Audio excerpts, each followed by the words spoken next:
Hello and welcome to Talking Europe. Over 80% of Europe's habitats are in poor shape, according to the European Environment Agency. Much land has been degraded by industrial pollution, poor agricultural methods, erosion and climate change. Over the last year, there's been a push to bring in measures that would change that, but a European-wide nature restoration law remains politically blocked. My guest today argues that restoring land has huge potential, not just in terms of biodiversity, but also when it comes to biomass, that's fuel derived from plants, which could be key to Europe's energy transition. Andre Faaij is Director of Science of TNO Energy and Materials Transition, which is the largest research body on energy transition and industrial transformation in the Netherlands. For 10 years, he worked for the UN's Intergovernmental Panel on Climate Change, or IPCC, specializing in energy systems and bioenergy. He joins me from Groningen in the Netherlands. Professor Faaij, thank you so much for being our guest on Talking Europe. Just outline for us, first of all, where are these tracts of land in Europe and how much potential do they have? Because we're actually talking about several dozen million hectares, aren't we? Exactly. Yes, there is, first of all, a large amount of land that can be qualified as degraded or polluted in also many regions in Europe. And overall, you're talking indeed about dozens of millions of hectares that deserve restoration, replanting, sometimes reforestation, and also remediation, as it's called, to reduce the level of pollution. So, in a way, that represents, in a bit of a negative way, you can say, but a huge potential for improvement. So that is an important target of this law also.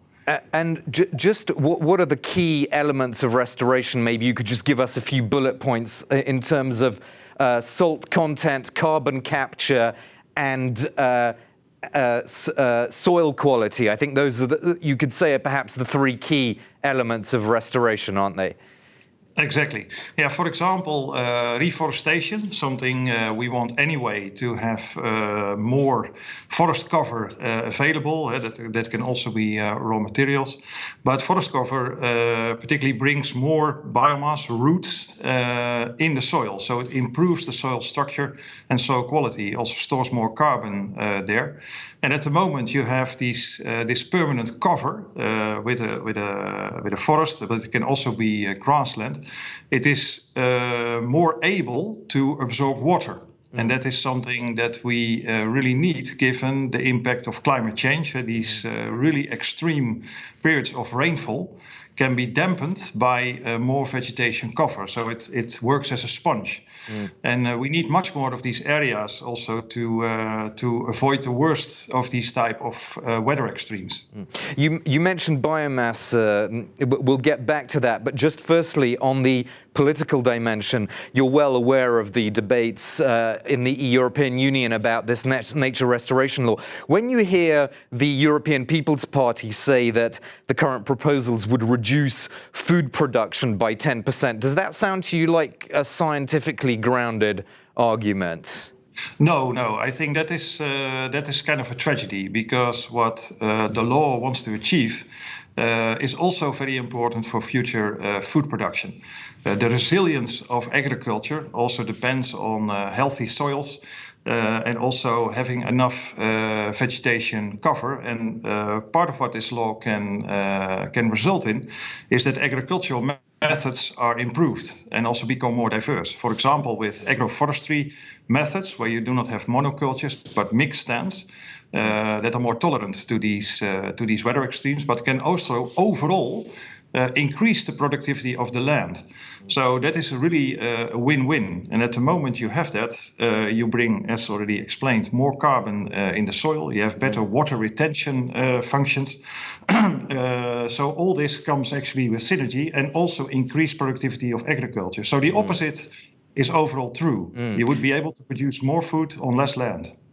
Very interesting. And on biomass, so this is, again, to remind our viewers, producing fuel from organic matter to ultimately produce more electricity in Europe, for example. Biomass has been described by the Greens in the European Parliament as a sleeping giant of the energy transition. As an expert, I guess you're probably going to tell me, well, it's a bit more complicated than that. Well, sleeping giant is a nice qualification because we have kind of downplayed the importance of biomass for the future energy system and also for renewable feedstock for our industry.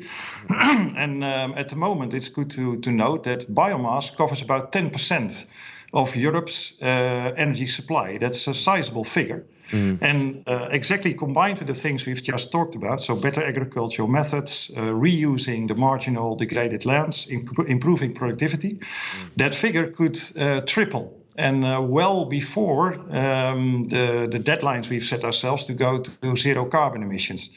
So that means that biomass could play a vital role, become a real pillar of that future renewable energy supply of Europe, and then especially of importance for advanced fuels, so sustainable fuels. Think about aviation and also the heavy road transport that is still a bottleneck in the energy transition. And also replacing mineral oil in the chemical industry to have renewable carbon in that key sector. So how do you deploy biomass or other biofuels on a mass basis in Europe? Because obviously companies still have to make profits, don't they? They've got to create jobs, but they've also got to look at a cost-benefit analysis, the cost of deploying all this versus initial costs versus long-term profits. Yes. Well, first about the economic perspective, all the analysis we have on the performance of these technologies, and there are many ways to use biomass for fuels, for feedstocks, also biogas, for example.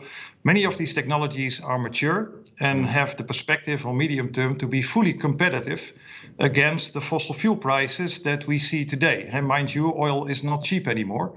On top of that comes the benefit that at the moment you use biomass, convert it to energy, you can also capture a part of the CO2 that is released. When you capture that and store that, you get in total a negative emission system. Now combine that with the price for emitting a ton of CO2. If you would that become part of your business model of a future factory, that you remove CO2 from the atmosphere and get paid for that, that is economically very attractive. And that is what we see in all our modeling analysis, that can be very profitable for future industry. Now, how this could work is that agriculture, forestry, and also these lands that are today marginal and degraded, can on a local scale produce the feedstock, convert it to intermediate products, for example, biocrudes or torrefied biomass that can be easily transported, and then used in more central locations, and that could even be retrofitted to refineries, that's technically possible, to be used in a more central location. So this is kind of what you can see as a key part of our future energy and industrial system. I mean, what you're describing is it's a sort of the optimal scenario. Of course, you know that the reality in the European Union is that there are very diverse regions. Some are much more innovative and rich than others that are post-industrial, that have a lot of depressed areas with a lot of pollution and so forth. Do you get the sense that the EU collectively can really reach that 2050 goal that you mentioned earlier, net zero by 2050, or is it too early to really say that now? Well, I'm optimistic about it because Europe in total has very strong cards to play. We are an innovative continent. You can say any technology we need many.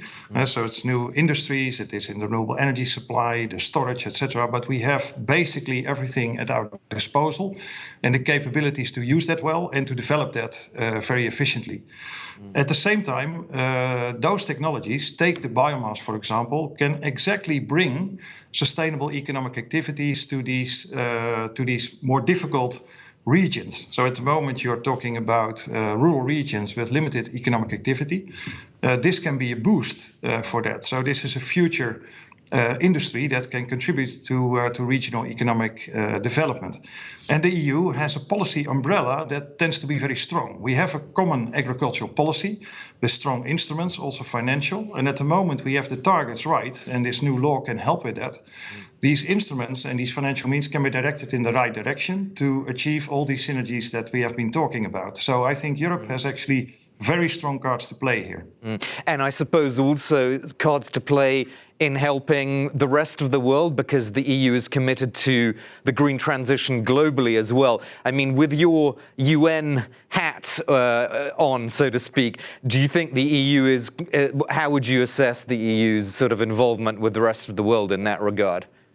Yeah, no, excellent point. And I think the way I look at the opportunities for the European Union in this field is also important for the global developments, because Europe wants to be a leader also in that whole innovation process, build up the capacity to implement those technologies efficiently and on scale.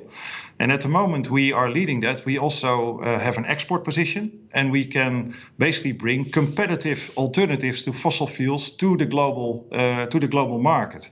And I think that's one of the most important possibilities that we have to turn things into the right direction, just become more attractive than fossil fuels.